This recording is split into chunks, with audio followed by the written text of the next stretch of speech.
Merci de regarder Rajotte, d'écouter aussi, de ne regarder pas à muting, j'espère. Notre question aujourd'hui, quel artiste québécois a le plus d'avenir? Qui pensez-vous dans 20-30 ans? On va encore en parler, ce sera une influence pour les jeunes. Vous répondez bien sûr en allant sur le site de Twitter, Rajotte, la page de Twitter de Rajotte. Il y a mes pages Facebook également.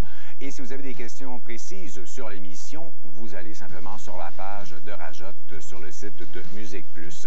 Et aujourd'hui, comme d'habitude, il y aura mes collaborateurs Fred et Nicolas. Pour commencer, retour, on se demandait si elle allait sortir un nouvel album. C'est un de nos meilleurs groupes, hein? La maudite guerre, ça commence à faire. C'est pas bébé bon pour mes affaires. Mon calme, je veux bien le garder, mais il faut que le supplice finisse. Faut qu'on fasse la business. On peut me traiter de traite, mais il faut reconnaître que je sais reconnaître puis mettre. Et plus qu'il faut capituler. Hey, où est-ce qu'il faut signer? La trahison des marchands est en marche à Québec depuis 200 ans. Avec ce qui se passe au Québec depuis les derniers mois, le Colocasse et ses propos arrivent à point avec leur nouvel album « Le Québec est mort, vive le Québec ». Et on se demandait pendant quelques temps, voyons, le Colocasse, ils sont demeurés quand même dans l'actualité, surtout Bill, celui qui crie le plus fort.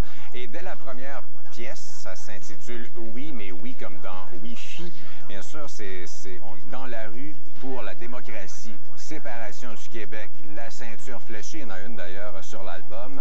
Des textes encore très, très politiques. Moi, ça me rejoint plus ou moins, parce que la politique, moi, je trouve ça assez plate, merci, ainsi que le sport. Mais bref, les autres sont capables d'allier les deux. J'ai préféré des sujets sur les pièces comme Secondaire ou du Joufflu, avec un petit beat quasiment cumbia. J'aime bien le beat de la troisième aussi, La trahison des marchands. Je préfère aussi leur critique sociale de la misère, comme dans Kevin et Gaëtan, où tous les jours, on nous parle du suicide, de la difficulté de vivre. La chanson suivante, M'accrocher, qui parle aussi de mort.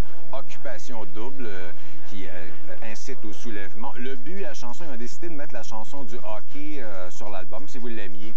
Bien, tant mieux, moi, le hockey, ça fait longtemps que j'ai lâché les Canadiens. La dernière fois que j'ai regardé du hockey, il y avait 6 équipes, puis je connaissais le nom des joueurs par cœur. Et il y a une chanson cachée aussi, la 14e.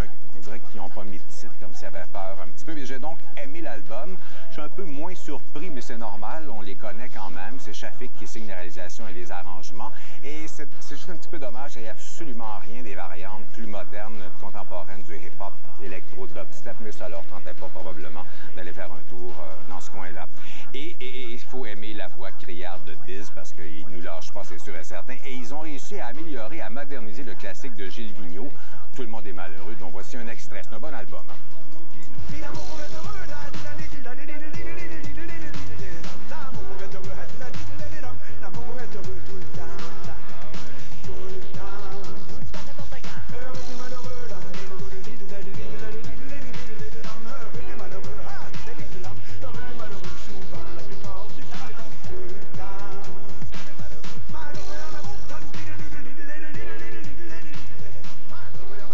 En fait fumer un gros avant dans le studio, mais on dirait qu'il y a du fun plus que d'habitude, Gilles Vigneault, mais c'est quelqu'un qui a du plaisir dans la vie.